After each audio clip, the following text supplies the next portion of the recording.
大家好，今日我哋介紹嘅桌遊係奇樂同寒。呢一款桌遊係專為特殊教育需要兒童同埋家長而設計嘅親子桌遊。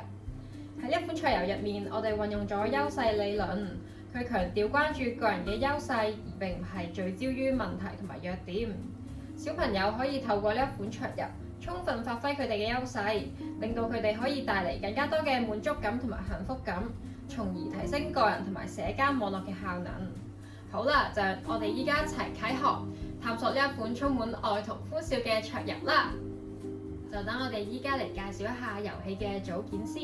首先係4種唔同顏色嘅色仔，每隻色有4粒。我哋有1沓嘅行動卡牌，一共有6款，同埋作為道具嘅筆，一陣間會詳細解釋點樣用嘅。同埋作為遊戲嘅色盤，亦即係我哋嘅盒底。首先，每位玩家要揀一款自己顏色嘅色仔，跟住我哋可以將行動卡牌洗勻，然之後每位玩家派發4張嘅行動卡牌，之後將剩餘嘅卡牌擺喺台面嘅隔離。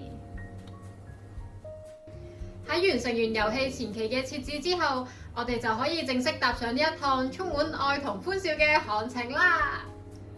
喺遊戲開始之前，所有玩家一齊擲一粒色仔先。由最細嘅玩家開始，順時針方向。喺呢一次嘅擲色入面，粉紅色玩家嘅色仔最細，所以由粉紅色玩家開始先。喺決定好方向之後，我哋一齊數1、2、3。所有玩家將色仔掉晒喺色盤入面，而我哋喺使用完一張嘅行動牌之後，要將使用完嘅行動牌擺喺棄牌堆，然之後再喺牌堆入面拎一張新嘅行動牌出嚟。而獲勝嘅方式就係喺遊戲進行咗5回合之後，棋盤上面合格色仔嘅總點數最高者獲勝。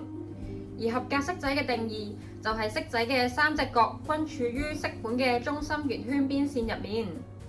以呢個色盤為例，藍色嘅1點數色仔，佢嘅3個角都處於圓圈嘅邊線入面，咁所以佢係一個合格色仔。而粉紅色嘅3點數色仔，佢淨係得2隻角喺圓圈嘅邊線入面，咁所以佢並唔係一個合格色仔。